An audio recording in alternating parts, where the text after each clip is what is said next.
presidente americano Donald Trump fez um alerta para o Irã, que eles não cobrem pedágio de petroleiros no Estreito de Hormuz, e disse que Teherã, a capital do Irã, não está cumprindo o acordo para permitir a passagem de navios. A rota segue praticamente paralisada em meio ao cessar-fogo. Vamos então com Priscila Yazbek.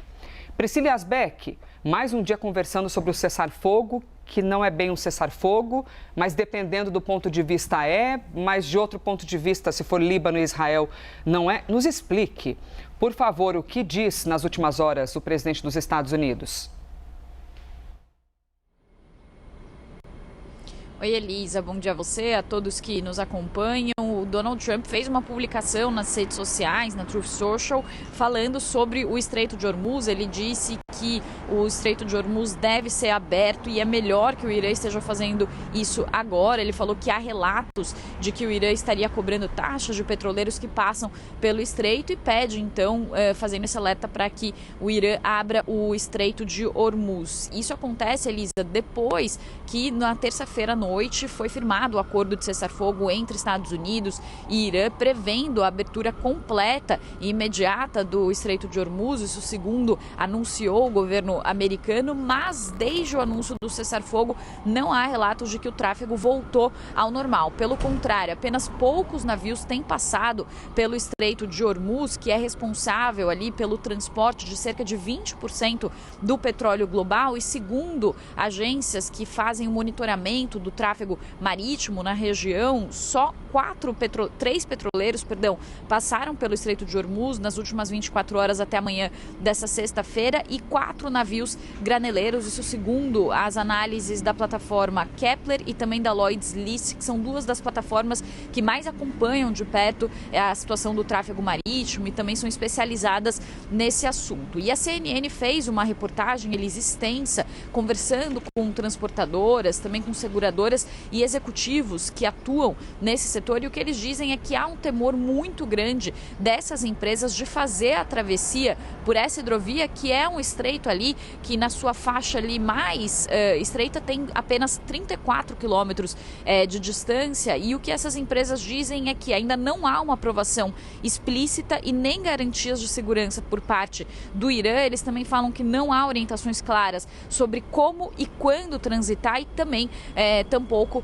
não há uma visão clara de longo prazo sobre o que vai acontecer no Estreito de Hormuz. Inclusive, alguns dos analistas que conversaram com a CNN acham que o Estreito de Hormuz só vai voltar a operar normalmente se de fato esse cessar-fogo se mantiver e se houver algum acordo entre o Irã e os Estados Unidos daqui a 6 meses. Então pode demorar ainda meses, mesmo que haja um acordo, para que o tráfego seja retomado normalmente. Para a gente dar uma ideia, Elisa, eu falei sobre 3 petroleiros, sobre 4 graneleiros passando nessas últimas 24 horas. Antes do início do conflito, normalmente 100 navios por dia passavam pelo Estreito de Hormuz, portanto uma redução significativa do volume de navios que estão passando ali naquela faixa. Além disso, o que essas empresas transportadoras explicam é que esses navios, eles precisam não apenas deixar o Estreito de Hormuz, mas eles precisam entrar no Estreito de Hormuz para pegar o petróleo, fertilizantes, também grãos que ficam ali na região do Golfo Pérsico. Então não existe o risco de apenas uma travessia, mais 2, para entrar, fazer o abastecimento e depois para deixar o Estreito de Hormuz. E há também relatos, como o próprio presidente Donald Trump apontou, mas também como especialistas estão apontando, de que a Guarda Revolucionária do Irã está cobrando um pedágio de $2 milhões por embarcação que transita pelo Estreito de Hormuz. E aí a gente chega e conecta isso com as exigências que o Irã deve fazer para um acordo de cessar-fogo e para o fim permanente do conflito. Além de o Irã exigir, por exemplo, que os Estados Unidos retirem as suas forças da região, também Israel, o Irã exige, entre os seus pedidos ali para chegar a um acordo de cessar-fogo, o controle completo do Estreito de Hormuz. E Donald Trump já disse que pode conversar com o Irã sobre fazer uma joint venture, ou seja, uma parceria comercial para que Estados Unidos e Irã Irã façam o controle do Estreito de Hormuz.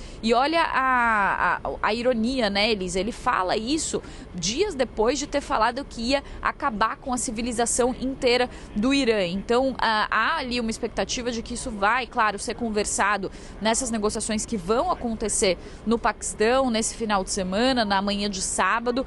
A delegação iraniana já está chegando ao Paquistão, a Islamabad. Também a delegação americana, liderada pelo vice-presidente J.D. Vance, vai chegar entre hoje e amanhã para essas conversas, e esse deve ser um dos pontos centrais. Se de fato o Irã conseguir, com um acordo, controlar totalmente o Estreito de Hormuz ou passar a cobrar esse pedágio, segundo uma análise do JP Morgan Energy, que foi feita nesse mês, o Irã poderia conseguir uma receita anual com esse pedágio de 70 a 90 bilhões de dólares. E aí o que vai acontecer, Elisa, é que o Irã, que era essa nação que estava em crise econômica por causa de diversas sanções impostas pelos Estados Unidos e outros países ao longo dos últimos anos, vai terminar esse conflito, talvez até com essas sanções levantadas, é um outro ponto que vai ser conversado, e também com essa receita adicional desse pedágio que pode transformar o Irã em uma das nações mais ricas do Oriente Médio